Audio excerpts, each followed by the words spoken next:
U.S. President Barack Obama told Palestinian President Mahmoud Abbas that America will veto any Security Council move to recognize a Palestinian state.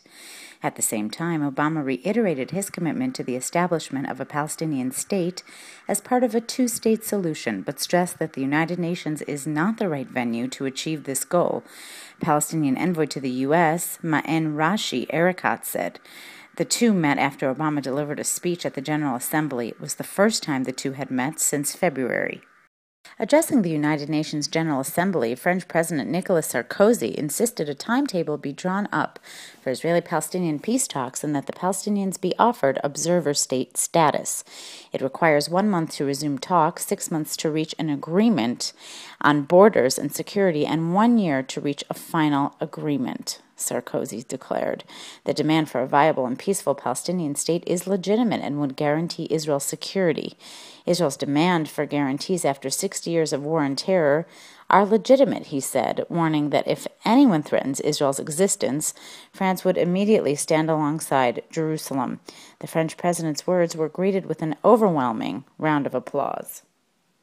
Scores of Palestinians demonstrated in Ramallah on Thursday, burning photos of U.S. President Barack Obama to protest his opposition to the Palestinian statehood bid.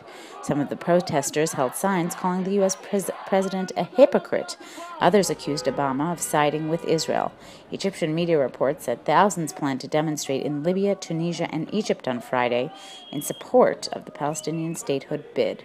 Meanwhile, Israel police and the IDF are gearing up for the possibility that clashes may erupt at the Temple Mount on Friday afternoon prayers. Police were considering Thursday whether to limit the entry of Muslim worshippers to the Temple Mount. Knesset member Shelley Yachimovich was elected leader of the Labor Party, defeating Knesset member Amir Peretz in the primary elections. Yachimovich was the first female to be elected as head of the party since Golda Meir. Speaking to reporters, she said she had received congratulatory telephone calls from Prime Minister Benjamin Netanyahu, opposition leader Tzipi Livni, Defense Minister Ehud Barak, and her rival, Peretz. In her victory speech, Yachimovich vowed to work together as a united party and bridge the historic labor movement to the winds of change blowing on the streets.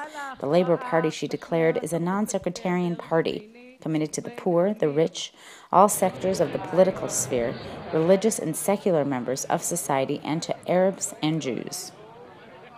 Iranian President Mahmoud Ahmadinejad told students in New York that Palestine will one day be liberated. The Iranian president also called on the United States to stop supporting the Zionist regime.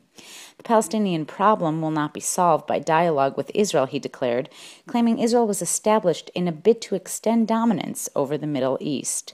The official's Iranian news agency, IRNA, published details of the president's statements on its website. Meanwhile, on the eve of Ahmadinejad's address to the UN General Assembly, the Islamic Republic agreed to release 2 American hikers after 2 years in prison. The Sultan of Oman, Qaboos bin Said, paid $1 million for each hiker to ensure their freedom.